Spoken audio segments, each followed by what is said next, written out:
Each year, Microsoft Research hosts hundreds of influential speakers from around the world, including leading scientists, renowned experts in technology, book authors, and leading academics, and makes videos of these lectures freely available.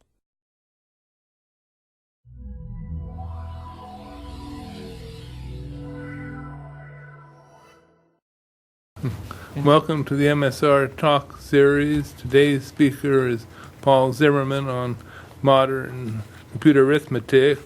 And Paul studied in France in 1991, got his PhD on average case analysis of algorithms under the supervision of Philip Flageolet. He's since worked on random number generation of computer algebra structures and started switching to floating point computation back in the Y2K days. Now he's also working in computational number theory and is the principal author of the GMP ECM package for factoring using elliptic curve method. He was session chairman for interval arithmetic at a recent conference. So welcome, Paul Zimmerman.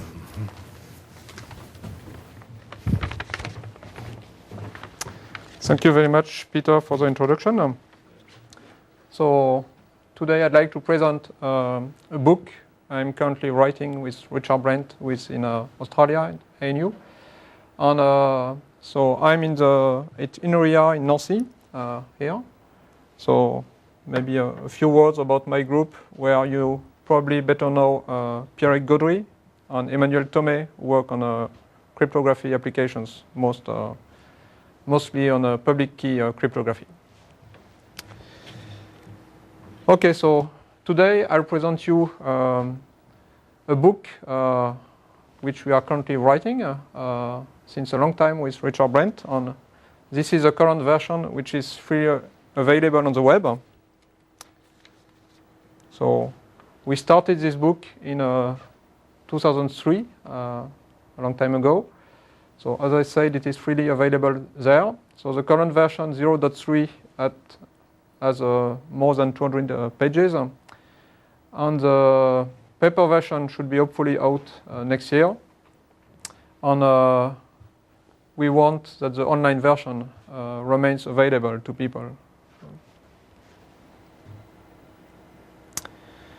Okay, so why write another book? So the first motivation is that in our field, computer arithmetic, the main reference is volume 2 from Knut, The Art of Computer Programming. But despite several revisions, this book is out of date in some domains. For example, it does not cover what is known as divide and conquer division. It does not explain Schoener-Strassen floating point, so fast Fourier transform. And it does not cover much of floating point algorithms. So we wanted to address those issues. Other issues is that most books dealing with computer arithmetic, either they only cover school book range algorithms. So most books working dealing with cryptographic application are only interested in that range. Or they only cover the FFT range algorithms, so the asymptotically optimal algorithms. And we want to address also what we call middle range algorithms, so say 100 to 10,000 digits, so in the range of Karlsruhe or Tom Cook algorithms. Also, most books only cover fast multiplication, but there are other arithmetic operations like division, square root, radix conversion. So we also want to address other fast algorithms for those other operations. And another point is that most books let the reader deal with problems with carries, rounding errors. So usually when you read such a book, they say, oh, there is an algorithm working for polynomials, and the integer case is very similar except for carries. But we precisely want to deal with that precisely. And so the idea is that the algorithm we present in the book can be implemented out of the box directly in your preferred computer algebra system or computer arithmetic library. So that was the main motivation. Before I start describing the book, I want to say a few words about related books on the comparison with our book. So this is a presentation in order of appearance, except that one, yes. So the first reference is the book of Ao Upcroft and Ullman, which, for example, describes the fast polynomial GCD for polynomials. Yes, The Art of Computer Programming, we also saw it contains many algorithms. This book is quite difficult to find, but it contains some nice algorithms which are not well known. There is, of course, chapter 14 of the Handbook of Applied Cryptography, which covers many algorithms in the schoolbook range. So we were very much inspired by the book called Modern Computer Algebra by Fonso Gatton and Gerhardt, which has the same spirit of our book, but they more deal with polynomials on power series. There is, of course, the book from Crandall and Pomerance here. The Handbook of Elliptic and Hyperelliptic Curve Cryptography is, of course, relevant, especially those chapters, but once again, for the schoolbook range. And there is a very new book, which we saw last week, or beginning of this week with Peter. We saw a pre-version, and it will cover floating point algorithms. And another quite unknown reference, which I recommend, is a chapter algorithm from the GNU-MP reference manual, which describes the algorithm implemented in GMP, and it is very relevant for if you are interested in computer arithmetic. Okay, so why did we start writing this book? First, Richard has a very long experience in designing fast arithmetic algorithms. There are many papers, several papers Richard wrote. And he also did implement them in the Fortran MP package. And I have also a long but much shorter experience with, as Peter said, with several implementations. And so I did some contributions to the GNU-MP library. For example, I did implement the fast Fourier transform, Schoeneger-Strassen algorithm. And also, I did contribute to the GNU MPFR library for floating point numbers. So our hope is that this book will be useful to researchers, engineers in the field, and also to students. So I take the opportunity of being here at Microsoft Research to do some advertisement for the GNU MPFR library we are developing in our team. So it is an arbitrary precision floating point library with what we call correct rounding. So this means that for every operation, when you do an addition or multiplication or whatever, you have to specify the rounding mode you want for the results. And we guarantee that the result we give is always the best possible result with a given rounding direction. And so it extends the IEEE standard to arbitrary precision and also to mathematical functions. So we not only guarantee correct rounding for the basic operations, but also, for example, for the sign here, you have to specify with the library which rounding mode you want. And so one application may be to extend Microsoft Excel to arbitrary precision. And the key feature is that since we have correct rounding, so you get exactly the same results on every platform, so whatever the compiler you use or the operating system or whatever. Okay. Yes, of course. How does it compare to MPIR? Is MPIR also about MPIR is a fork of the GNU-MP library. Yeah. So it mainly deals with integers. There is also in MPIR a class called MPF for floating point, but it does not provide correct rounding. So the semantics might differ from on a 32-bit machine or on a 64-bit machine. So one of the reasons I ask is that there's some people involved with the SAGE project that are Yes. now working on Yes. porting MPIR to Windows. Yes. And so I suppose the same kind of work would have to be done in order for this to be installed on Windows platforms that would have to be ported. Yes, maybe, yes. So that's the end of the advertisement slide. Okay, so now go back to the book. So the book contains 4 chapters. The first one is about integer arithmetic. The second one is more about modular arithmetic. The third one about floating point arithmetic. And the last one about more general floating point evaluation of special function and elementary functions. And so today I will focus on the 2 first chapters, which are more relevant to the cryptographic group here. And so we try to cover the main algorithms, and if there are some technical algorithms, we try to put them in the exercises. And a nice thing is that this book was already useful for us, because while we wrote this book, we had several questions, and some questions led to new algorithms, and some are still unanswered. So, for example, the kind of question we ask is, if we have for one operation, say operation 1, we have 2 cases, and we have two corresponding algorithms, and for operation 2, for case A, we have 1 algorithm, and for case B, there is no non-algorithm. So the question we ask us is whether we can match the IDs of this algorithm and this algorithm to have an algorithm for that case. And this was quite useful to find new algorithm. So I will not give you the table of content of the book, and this would be nonsense for the talk, but I prefer to give you a few excerpts from the book, and showing you a few algorithms that we describe. So that's the plan of the talk, and if I have time, there will be a bonus track, especially for Peter.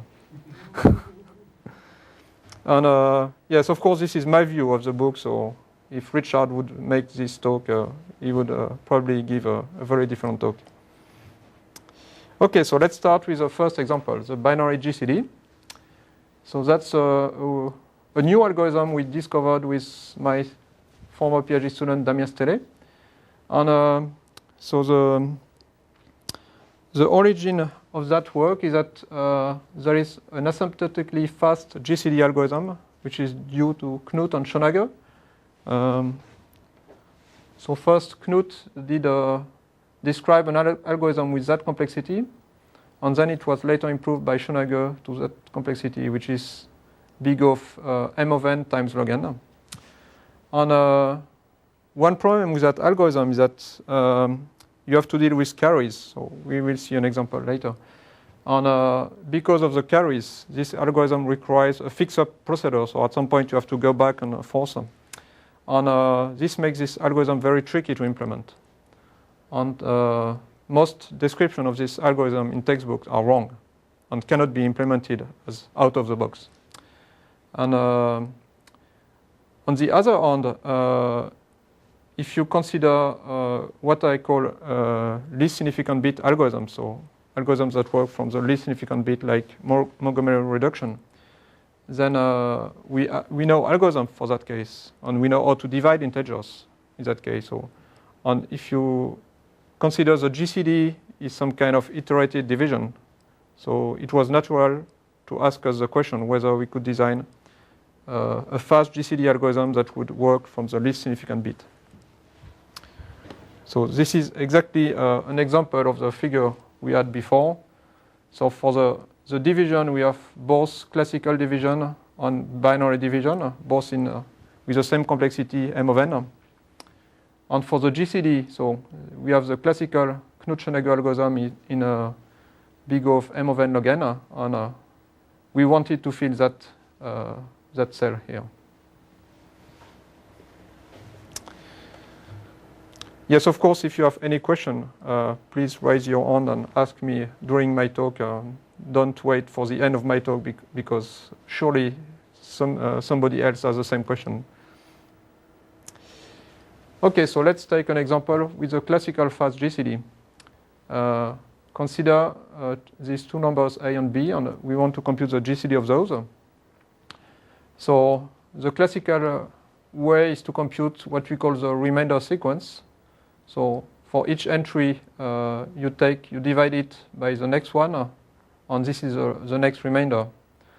So this sequence starts with two original numbers, then we get 221, 51, and 17, and at the end you get 0. So that's the classical Euclidean algorithm. And so the GCD is 17. And you can write this in a matrix form, like this, with unimodular matrices. And when you write this whole iteration, what you see is that the last two terms, the first two terms, so A0, A1, can be written as a product of 2 by 2 matrices times the final results here. And so the idea of the fast GCD algorithm is that you can multiply all those 2 by 2 matrices together using what we call a product tree.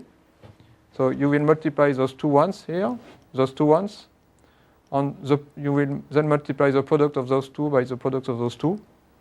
And while doing that, you can use a fast multiplication algorithm because the entries here will grow, okay? And then if your product tree is balanced, then you will multiply both numbers of about the same time, which are growing, okay? And this is what gives you the big of m of n log n complexity at the end. And the trick here is we do not compute the whole sequence here, but we only need the partial quotients here, 1, 3, 4, and 3.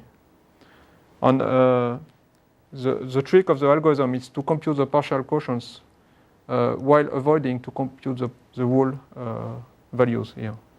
You only compute the most significant bits on those remainder terms that are enough to compute the partial quotients. Okay? So this is exactly the idea of the algorithm. And the problem is that since you are only computing the upper part or the most significant bit part of those remainder terms, and you can have carries going from the low part, the QI, the quotient QI you compute may be incorrect in some cases. So that's why you need this fix-up procedure. Okay, so let's take a binary view. So if I write the same numbers in binary, okay, so this is my remainder sequence in decimal. This is a remainder sequence in binary. And you see that the Euclidean algorithm, at each step, we try to put zeros here in the most significant bits until we get a full set of zeros here at the end. And so the GCD will be that number here. And so the idea now is to do exactly the same, but working from the least significant bits. So for that, we had to introduce what we call the binary division.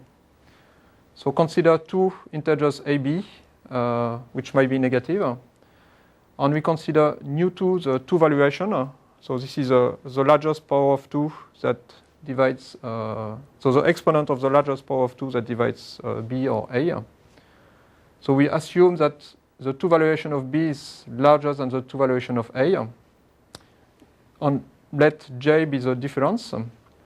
Then we can show that there is a unique integer q less than in absolute value of 2 to the g, such that we can write a remainder R, which is a plus q times 2 to the minus g times b, with the two valuation of R greater than the two valuation of b.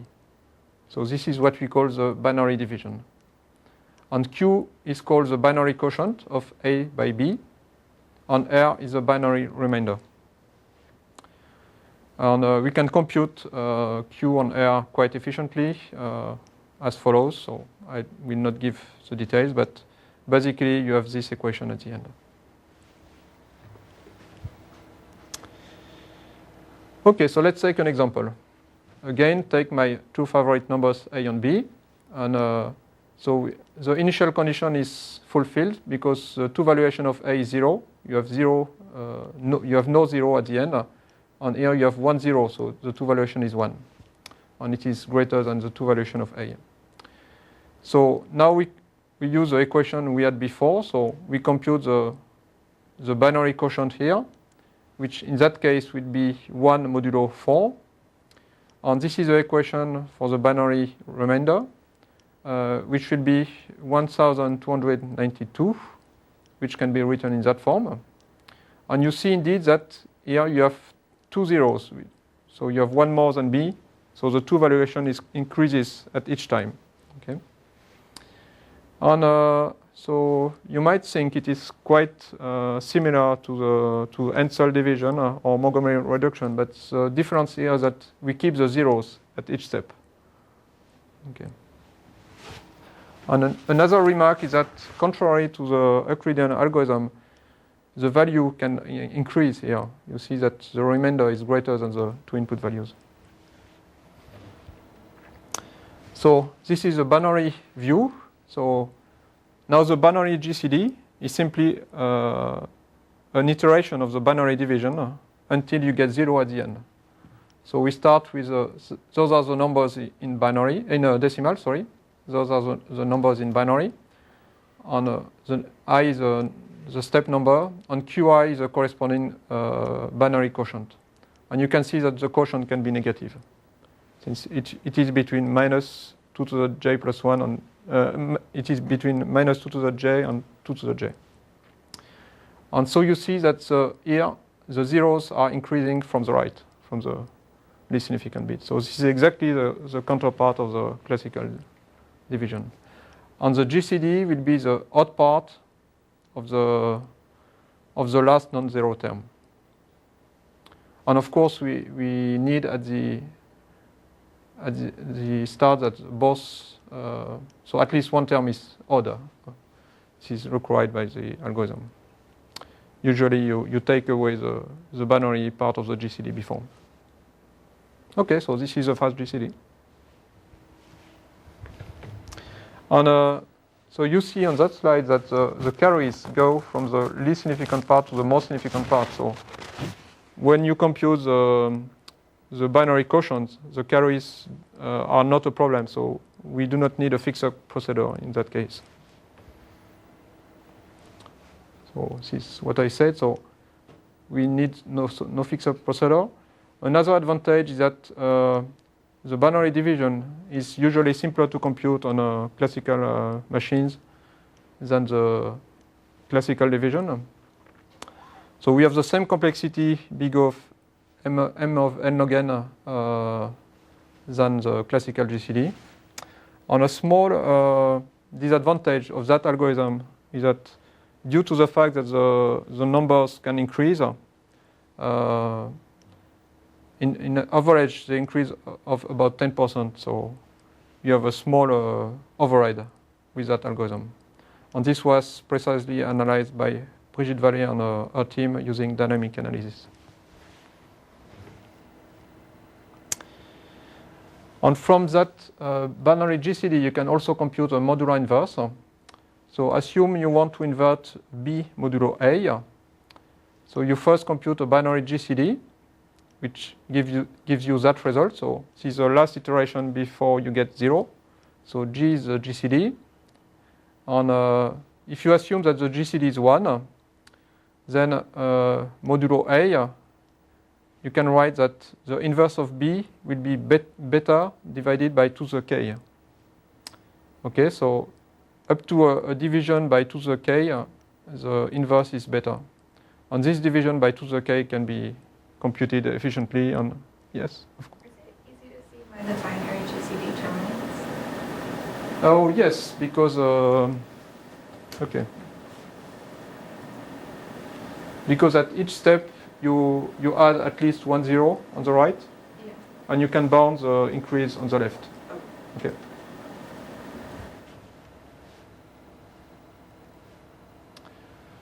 Okay, so this division by 2 to the k can be done much faster than the GCD itself, which costs big of m of n log n. Okay, so when n is large, this division this extra division is as a small override. So how does that compare to What's Lamer method for the inversion? Okay, so lemma is more in the school book range. Here we are more interested in the asymptotically fast range. When you say school book, what are you actually referring to? Like how large? I mean, school book range is where when you use big quadratic algorithms, so up to say 100 digits, or so it's just before Karatsuba multiplication.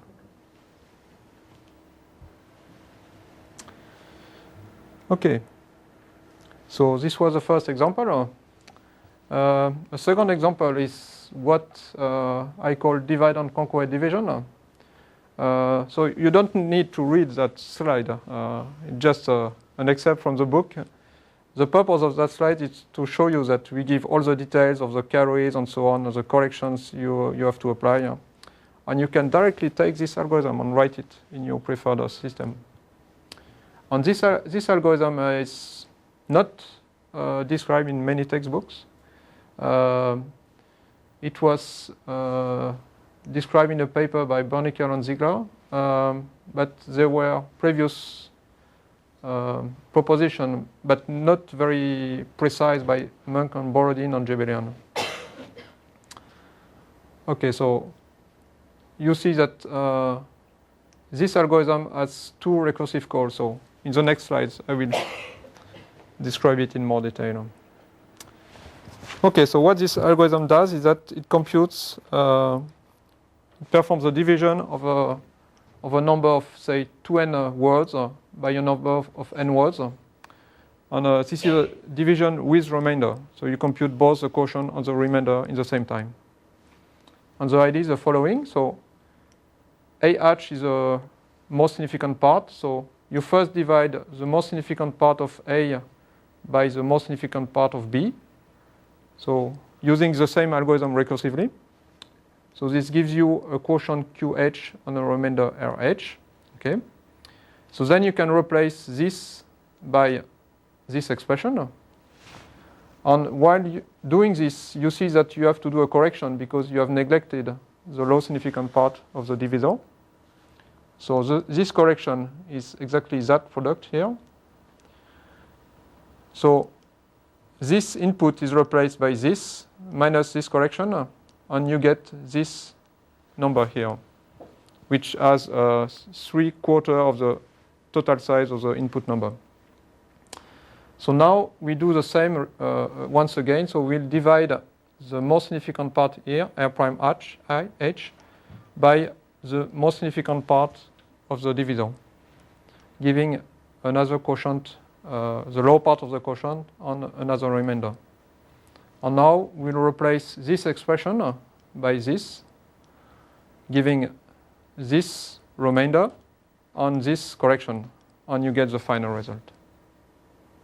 And of course, you might have some carries here or borrows here in this operation too, and so you might have to do some fix up here, which is described in the previous slide here. So the loop here. If you get a negative remainder, you have to do some corrections, and we can prove that the number of corrections here is bounded. Okay, so this is a divide and conquer division, and this is another view of that division, a more complexity view. So I assume I have my quotient here with the most significant part on the bottom, and I have my divisor here with the most significant part here. Okay. So I will first divide the most significant part of the quotient by the most significant part of the divisor, which will yield. I will first compute the most significant part of the quotient, and then I will multiply it by the most significant part of the divisor. So this is that computation. So first, don't consider that computation. Now I have computed the most significant part of the quotient. I will multiply it by the low significant part of the divisor. So this is that fix up that correction that I did here. And since all the most significant part of the quotient is known, and of course the divisor is known, I can use a fast algorithm to do that computation. So this will yield a complexity big of m of n over 2. And then then I have computed all those products here. Then I do the same for the low significant part of the quotient. So I compute it recursively using my algorithm, and I do the second correction for the low significant part of the divisor. Okay. So this gives you a complexity view of the operations performed in the divide and conquer division.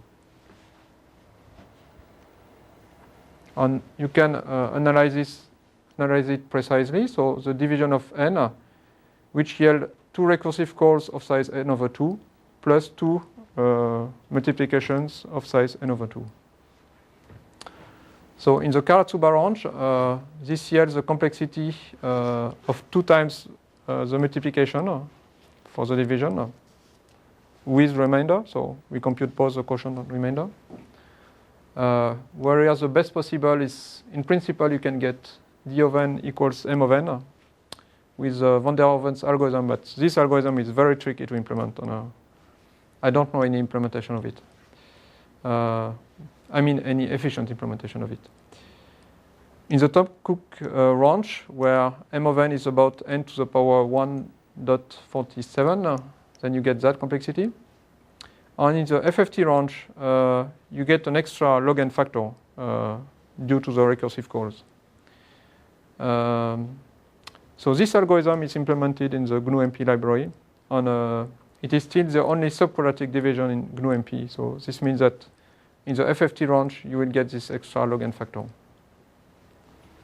And it is quite efficient because, for example, on a Pentium M, my laptop here, the threshold with respect to the quadratic or schoolbook division is only about 27 limbs. So a limb is a word. So this is about, this is less than 300 digits, where this algorithm is faster than the classical division. Okay, so let's have a look of now about the classical and n-cell division. So that's a third example from the book. So here I put the most significant bits left. So the classical division divides A by B. So we try to find a quotient Q such that QB will match the most significant part of A. And so when you subtract A minus QB, we get a remainder R where this most significant part has vanished. Okay. And n-cell division is exactly the symmetric. So here I have my input A, my divisor B. I want to find an integer Q prime, a quotient Q prime, such that Q prime B will cancel the low significant part of A. So which I can write in that form here. So this is what I call n-cell division. Okay, so this is related to the work of Peter, of course. And because you can write n-cell division so in that form, so it's a classical division except you have a factor of 2 to the n here. So if you only want the quotient, so this means you compute modulo 2 to the n, then Q is a 2-adic quotient of A divided by B. And if you are only interested in the remainder, this means you cancel that term here. You work modulo B. Then you can write R is A divided by 2 to the n modulo B. And this is exactly Peter's Red Sea operation. Okay, so what the general scheme of n-cell division gives either the 2-adic quotient or Montgomery's Red Sea reduction. Okay, another excerpt from the book is what we call the odd-even Karatsuba scheme with my colleague Guillaume Moreau. Okay, so the classical Karatsuba scheme, which I guess everybody knows, works as follows. So consider a number A. So I consider beta is a base, the arithmetic base, so it will be either 2 to the 32 or 2 to the 64. On the AI, I have the digits in the given base. So the classical Karatsuba scheme divides A in a upper part AH, on the lower part. The same for the other operand B. And you evaluate 3 different products, and you recombine them. Okay. So what we call the odd-even Karatsuba scheme works as follows. Instead of cutting the 2 operands in the upper part and the lower part, you cut the 2 operands in the odd part and the even part. So the odd part will be the sum of the terms A1, A3, A5, and so on, and the even part A0, A2, and so on. And you can write exactly the same decomposition as the classical Karatsuba.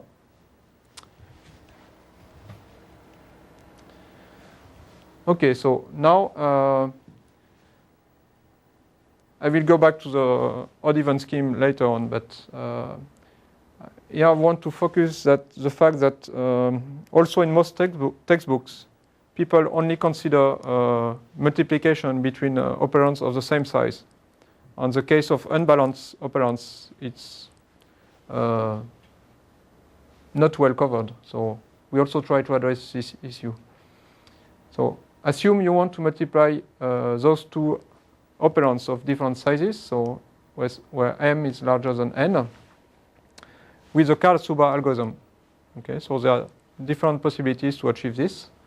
The first one is to align the least significant bits here. So you will cut the larger operand in exactly two halves. And the second operand will be cut in one big size of size m/2 on one smaller part. And so when you apply the Karatsuba algorithm to that product, you see that the complexity k of m/n of multiplying those 2 numbers. So you first have to multiply here AH times BH, so this gives that complexity. Then you have to multiply this by this, which gives k of m/2.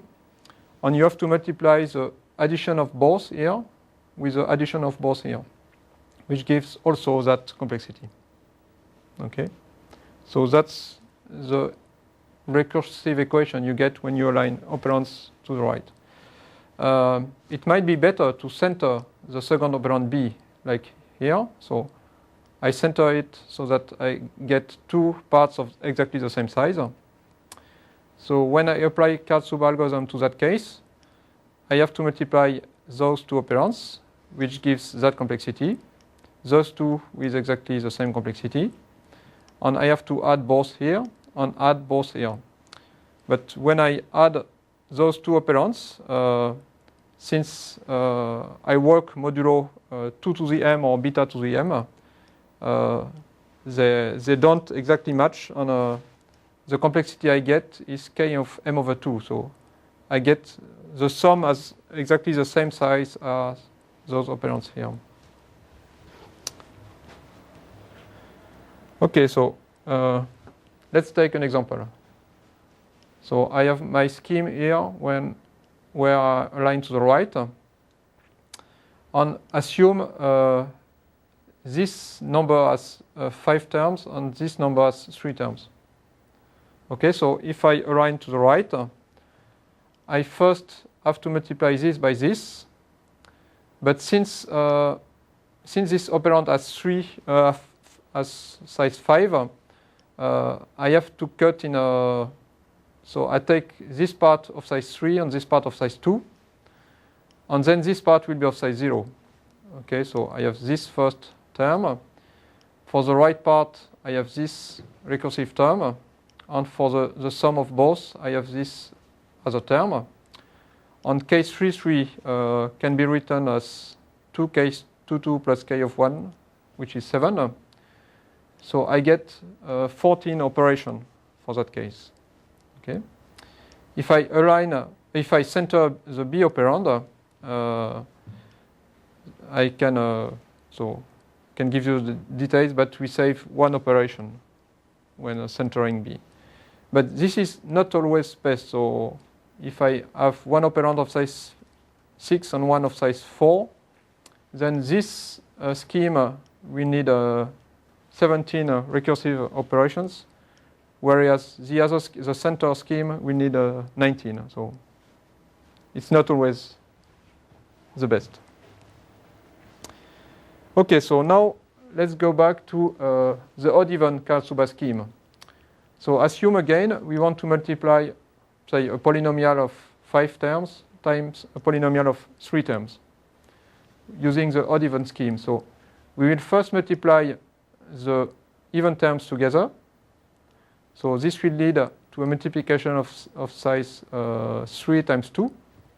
Then we multiply the odd terms, which leads to a multiplication of size 2 times 1. And we multiply together the sum of the odd terms and the even terms. So this means we have to add A0 plus A1, which is here, A2 plus A3 here, and A4, which is around. And same, B0 plus B2, and B1, B0 plus B1 here, and B2, which is around. So the general equation is that one in the general case. And in the example with 5 and 3, we get a better complexity. We get only 12 operations instead of 14 or 13 before with that scheme. And the nice thing is that we can do even better. Instead of multiplying like we did before, so in the case where both operands have an odd size, we can zero pad one of those, or say the smaller one to the right, to the least significant bit part. So we add a 0 here. We shift it. If you consider polynomials, we multiply it by x. And then we apply the classical odd-even scheme. So this means we multiply the even part here by the even part here. But here we know we have 0. We multiply the odd part by the odd part, and we multiply the sum of both parts here. So in that case, in the 5-3 case, we have one multiplication of 3 times 1, since we have a 0 here, so we do not multiply by 0. So this complexity. We have a 2 by 2 product here, and we have a 3 times 2 product here. And in that case, we save one extra multiplication with respect to the previous scheme. So we can show that with the odd-even Karatsuba scheme, it is always better to use that scheme when you have two operands of odd size. And this leads to the following recursive equation. And the nice feature of that equation is that on the right part, all the terms here depend only on n. So they only depend on the size, on the smaller operand. Whereas in the classical scheme here, in the recursive cost, this complexity depends on the size of the larger operand. Okay, so you lose some efficiency here. Okay, so let's go back to Montgomery multiplication. So the main idea is that when you want to compute a product modulo D, you use that operation, which is AB divided by a power of the internal base. Instead of working with an operand A, you use a shifted operand A tilde. So starting from A tilde and B tilde, you compute the classical product with complexity M of n. And then you use a modified division to compute the shifted value of their product. Okay. Okay, so how does it work in the school book range? So we assume this is only the reduction. So this is the last operation which goes from that product to that value here. So I assume I have an input value C which is less than D squared, so where D is my divisor. And I want to compute C divided by beta to the n modulo D. So the classical algorithm, so the Montgomery reduction is as follows. So you have a loop where you have a quotient selection where you take the least significant word from the current remainder. You multiply it by this pre-computed mu value, and then you combine it with a divisor. And you have a last fix-up procedure here. And at each operation, after this, the least significant word of the current remainder will vanish. So you can divide it by beta. Okay, so here is an example. So I want to divide this number by this number. So I pre-compute the inverse, so the negative inverse of this modulo 1000. So I consider words of 3 digits in that case. So what I need to do is that I need to multiply this by this pre-compute value, modulo 1000, and add the product of the result by D. Okay. So the product of 23 times this modulo 1000 will give this part of the quotient.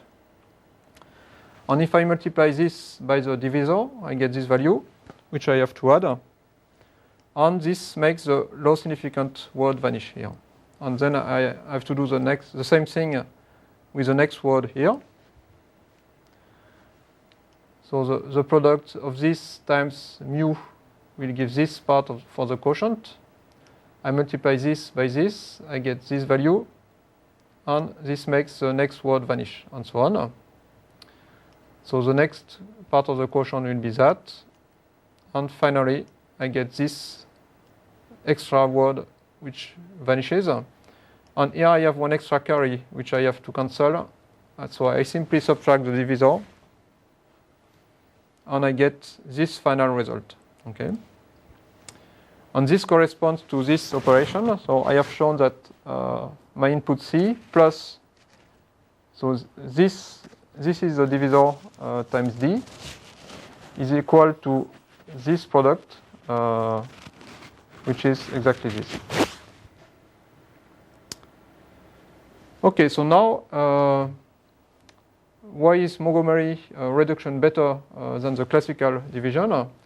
The first thing is that the quotient selection is very cheap because you have to multiply two numbers modulo basically the word base, which is a very cheap operation in hardware.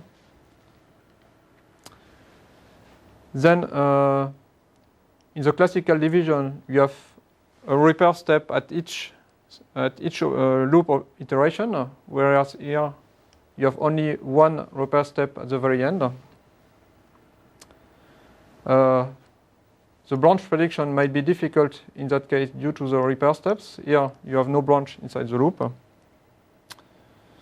And you also have a dependency between the repair step and the next loop. And so this condition still holds here. So because, so let's see on an example here.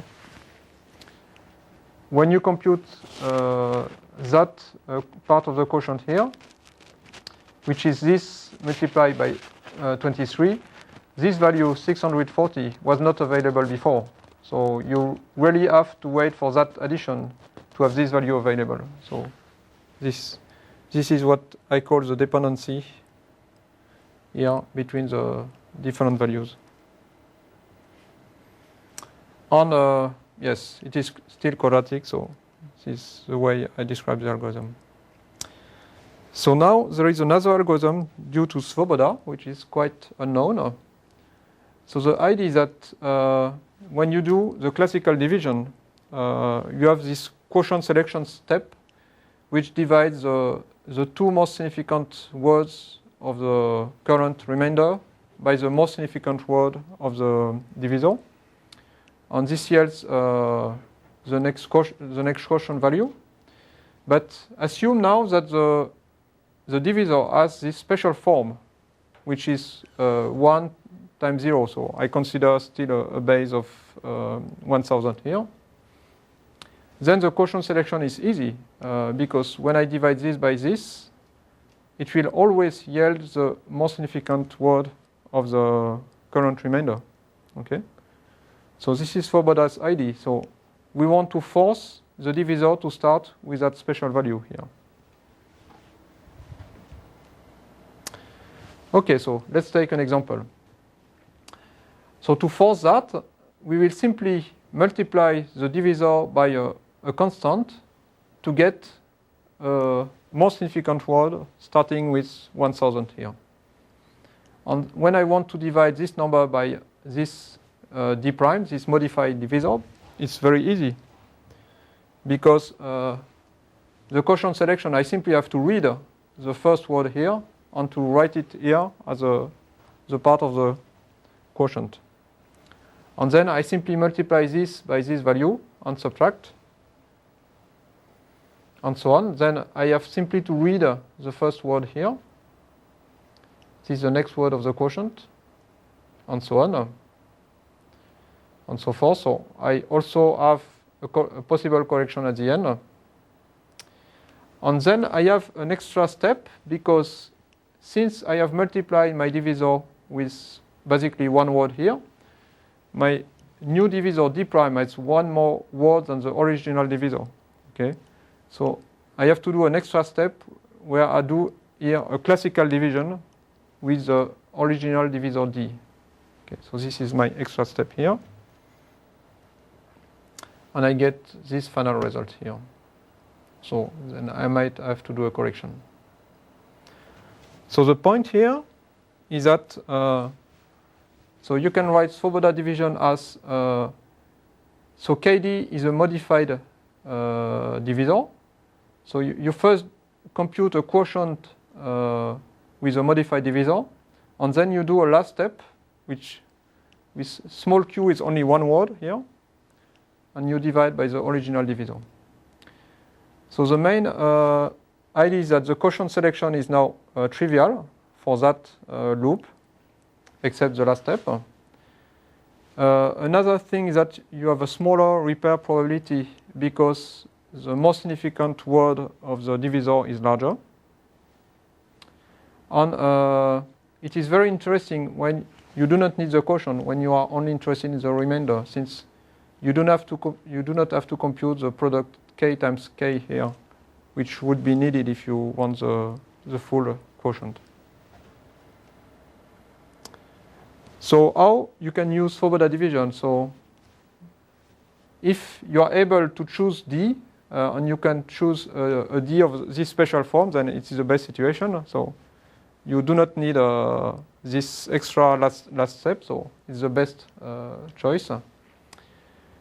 Another possibility is that instead of, if you want to do modular arithmetic, so you have several operations. So instead of working modulo D, you can work modulo the modified divisor d prime, which will have one more word, and only when needed you will reduce modulo D.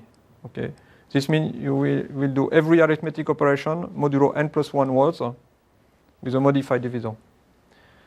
Or another possibility that we saw before is to perform a last ordinary division step at each division. Okay, so now we can apply the same technique to the Montgomery reduction, so by the least significant bits. And so this is a classical Montgomery reduction, so where you have here n loops.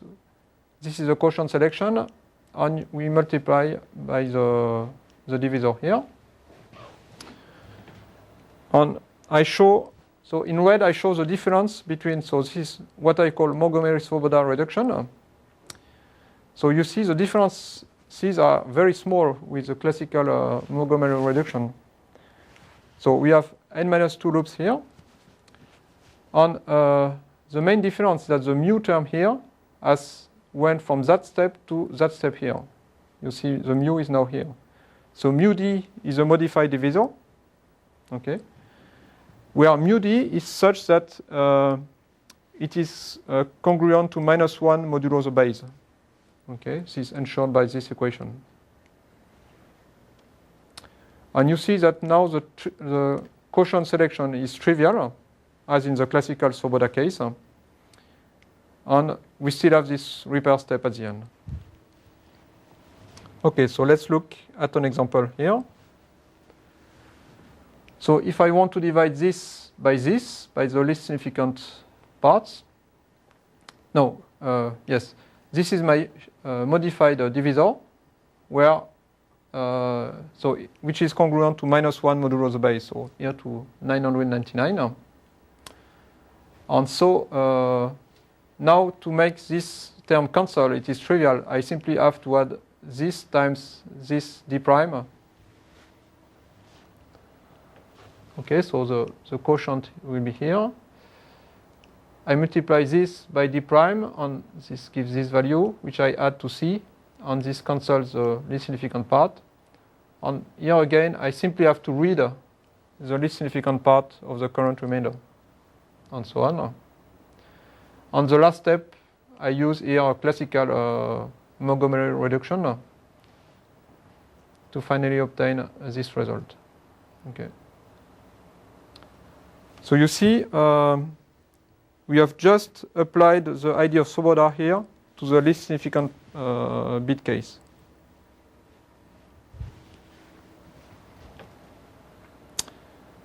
Okay, so maybe I don't know if I don't want to take too much time and to leave time some questions, but this is another view of Svoboda division. So in Svoboda division, you multiply d by a word k such that you get beta to the power n+1 plus a remainder. You can also choose a multiplier k such that you have beta to the n+1 minus r with a negative remainder. And this equation can be written in that form. And you can generalize it to the case where beta to the n plus I, with I larger than 1, is Ri modulo d. So if you take, for example, I equals n over 2, if you want to reduce this number modulo d, you can simply pre-compute so beta to the power 3 n over 2 modulo d and multiply it times C3. So this will be the pre-computed value. And C3 times this pre-computed value, you add it here, or you subtract it, and you have reduced your number by n over 2 words in one operation. And this is basically a paper by those authors published in the last ARID conference.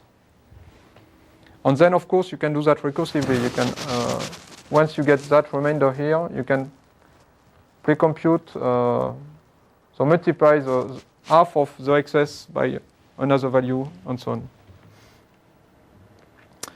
Okay, so now I would like to present an algorithm that we almost discovered while writing our book, which is what I called half Montgomery reduction. In fact, it was already published by Kayara and Takagi last year. So the idea is that to divide a number C by D, we will perform half a classical division and half a Montgomery reduction.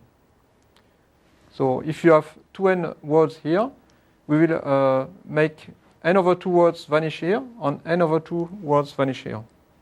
So we want to find a quotient Q such that when we subtract QD to C, we get a remainder here shifted by beta to the power n over 2. And this will be the remainder here, which has the same size as the divisor.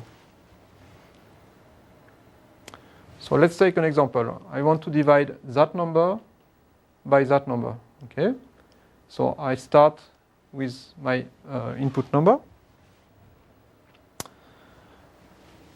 So I compute first a classical division. So I will divide those two words by the most significant word here. And this gives me that first quotient. So I have made this upper word vanish here. Okay. So now I will make that lower word vanish using Montgomery reduction. So I need this product here.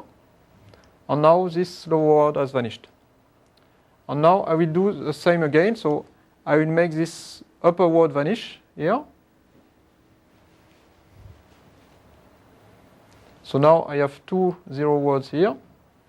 And now I will make this word vanish here.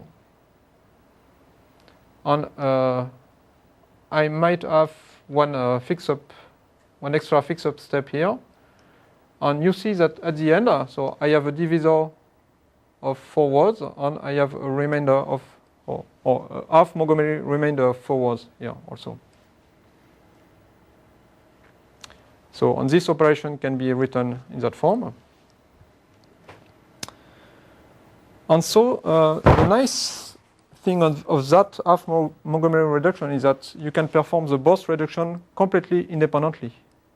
So this means that if you have two threads on your processor, you can do both reduction completely independently. So the first step is we want to compute the classical quotient from the upper. So for that we need the upper n words, and we need the divisor. And this gives us this quotient. Then for the lower part, we want to compute the Montgomery reduction, and this depends only on the two lower words here. So this is the Montgomery quotient. Then we need to apply the classical quotient and to subtract it after multiplication by the divisor. So this gives us this part. So in red are the values that have changed with respect to the original values. And then we want to apply the Montgomery quotient to the least significant part. And this gives us this value here, where the zeros should be in red. Okay. Then we have a fix-up procedure if needed. But you see that step 1 and step 1A and 1B can be performed completely independently, since they only depend on the input number. Okay. And then even you can apply the classical quotient on the original input, because in step 2 you do not modify the low part here. So you can even, when computing the classical quotient, you can even apply it here, and this will not interfere with step 1b. So the idea, you compute the classical quotient, the Montgomery quotient, and you apply them on the input numbers.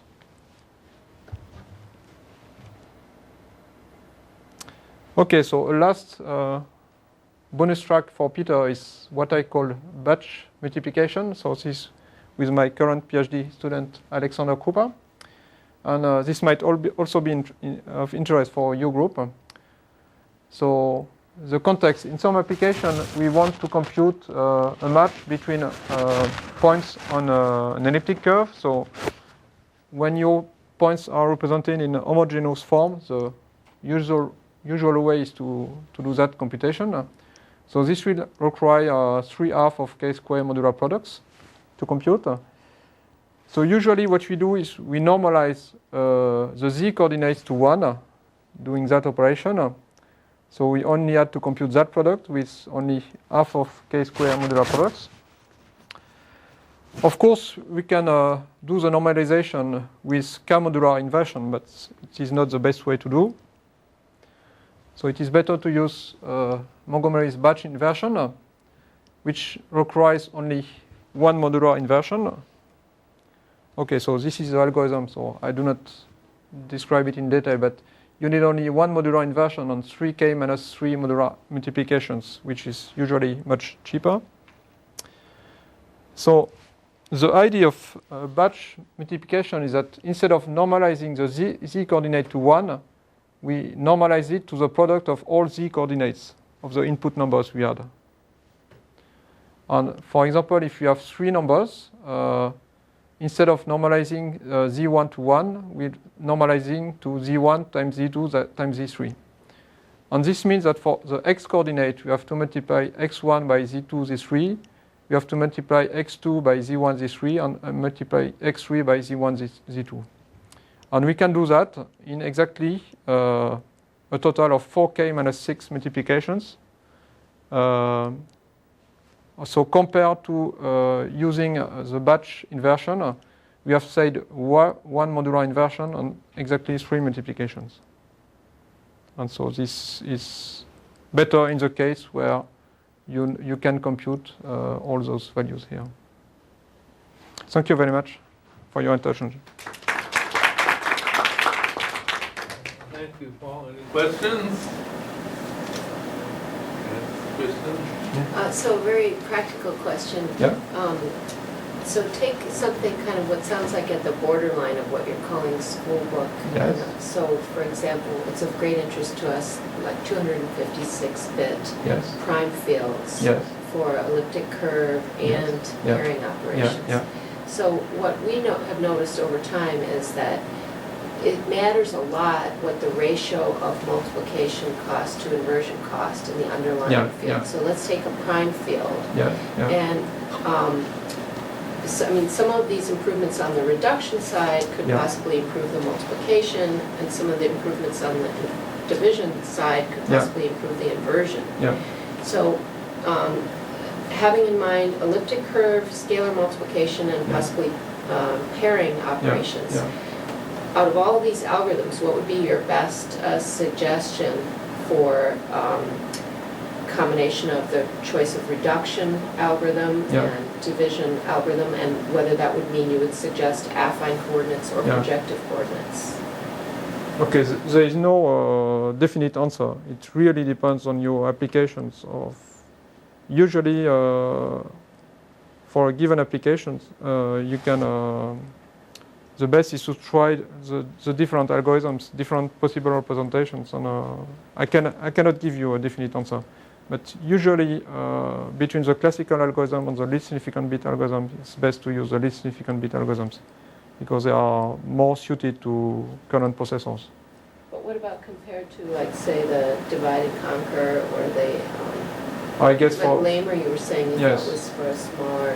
yes, but you are considering numbers of say 300 bits.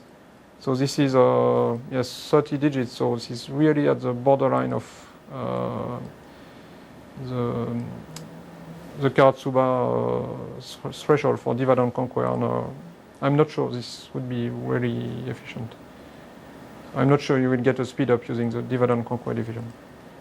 But what would be quite interesting is really to try to implement van der Hoeven algorithm, which has complexity exactly the same as Karatsuba multiplication. But it is tricky to implement. And what about the reduction algorithms that you're suggesting? I mean, do you definitely think that you'll get an improvement, like say in that range from switching from Montgomery reduction to half? Oh yes. For the half Montgomery reduction, I definitely think this algorithm is worthwhile to try. Unfortunately, I do not have the skill, the assembly skill to implement it, because you really have to implement it in assembly code for that kind of size. And I do not have the skills, but I definitely think it should be faster. Peter does. More questions? Does the book discuss crossover thresholds for going between school book and the more advanced algorithm? Yes, we give a few figures, but we are not too much precise because it depends on your processor. Sure, and depends, algorithm. but you give some Yes, expected range Yes, of exactly. where the crossover is. Any more questions? Thank our speaker again. you.